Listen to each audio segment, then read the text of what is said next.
देखिए चिंतन चैप्टर के हम 1 से 15 प्रश्न तक हम देख चुके थे। आज हम देखेंगे 16 नंबर से और 30 नंबर तक के प्रश्न। तो हम यहाँ पे सभी पार्ट के अंदर आपको 15-15 प्रश्न प्रोवाइड करवाते हैं। एक चैप्टर के अंदर हम आपको 30 प्रश्न दे रहे हैं। तो इस चैप्टर के आपके लास्ट 30 क्वेश्चन है जो कि देख लेते हैं। 16 प्रश्न आपके पूछा गया है यहाँ पे। चिंतन की प्रक्रिया में व्यक्ति खाली स्थान के माध्यम से स्वयं से बातचीत करता है। तो चिंतन के माध्यम से चिंतन की प्रक्रिया के माध्यम से जो व्यक्ति है वो स्वयं से किस प्रकार से बात करता है। तो 16वां प्रश्न आपसे पूछा गया है। यहाँ पे इसका राइट आंसर होगा भाषा, ऑप्शन डी यहाँ पे इसका राइट आंसर हो जाएगा। 7वां प्रश्न है, 17वें प्रश्न में पूछा गया है कि जब संकेत किसी चिंतन या क्रियात्मक अनुक्रिया के लिए उद्दीपन के रूप में कार्य करता है तो इसे क्या कहते हैं। तो देखिए इसे क्या कहते हैं, जब संकेत किसी चिंतन या क्रियात्मक अनुक्रिया के लिए उद्दीपन के रूप में कार्य करता है तो इसे क्या कहते हैं, ये यहाँ पे पूछा गया है। यहाँ पे इसका राइट आंसर होगा चिन्ह, ऑप्शन बी।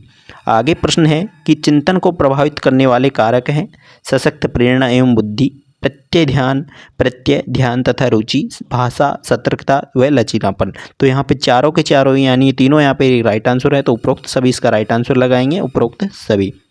आगे 19 नंबर में पूछा गया है कि चिंतन के विकास का उपाय क्या है। तो चिंतन के विकास है इसका उपाय क्या है, ऑप्शन यहाँ पे पढ़ लेंगे आप। यानी शिक्षकों को बालकों के ज्ञान का विस्तार करना चाहिए क्योंकि ज्ञान चिंतन तथा चिंतन का मुख्य स्तंभ है।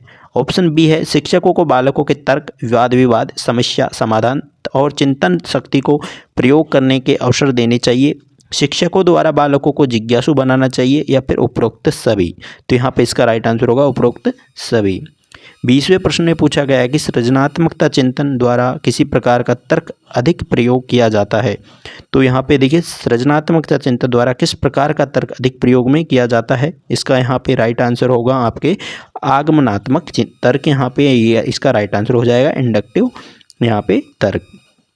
नेक्स्ट देखेंगे रचनात्मक कल्पना जिसका एक प्रकार है। तो रचनात्मक कल्पना जिसका एक प्रकार है तो उत्पादनात्मक कल्पना, कलात्मक कल्पना, सैद्धांतिक कल्पना या फिर उपरोक्त में से कोई नहीं। तो यहाँ पे इसका राइट आंसर होगा उत्पादनात्मक कल्पना, ऑप्शन ए।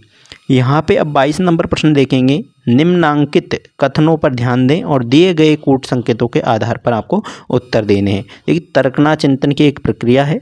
तर्कना में क्रमबद्धता पाई जाती है या फिर तर्कना में व्यक्ति किसी विषय के विपक्ष में तर्क करते हुए एक निश्चित निष्कर्ष पर पहुंचता है। तो 22वें में यहाँ पे एक तरह से हम देखें तो यहाँ पे तर्क ए और तर्क बी यहाँ पे दोनों राइट आंसर हैं, यानी फर्स्ट एंड सेकंड यहाँ पे सही होंगे। तो ऑप्शन सी हम यहाँ पे इसका लगा देंगे, फर्स्ट एंड सेकंड। फिर 23 नंबर में पूछा गया कि यदि शिक्षक, देखिए क्या पूछा गया, यदि शिक्षक छात्र से यह पूछते हैं कि रानी लक्ष्मीबाई राणा प्रताप के सामने एक वीरांगना कैसे थी तो इसमें सम्मिलित चिंतन निम्नलिखित में से किसका उदाहरण होगा। तो यहाँ पे इसका राइट आंसर होगा सादृश्यवाची तर्कना। 24 नंबर देखेंगे। निम्नांकित वाक्यों पर ध्यान दें तथा उसके नीचे दिए गए प्रश्न का उत्तर दें। जहाँ जहाँ धुआं होता है वहाँ वहाँ आग होती है, पहाड़ पर धुआं है, पहाड़ पर आग है। उपरोक्त वाक्य का निष्कर्ष किस तरह की तर्कना का उदाहरण है। तो यहाँ पे इसका राइट आंसर होगा निगनात्मक तर्कना। 25 नंबर देंगे। निम्नांकित कथनों पर ध्यान दें और तथा दिए गए कूट संकेतों के आधार पर उत्तर दें।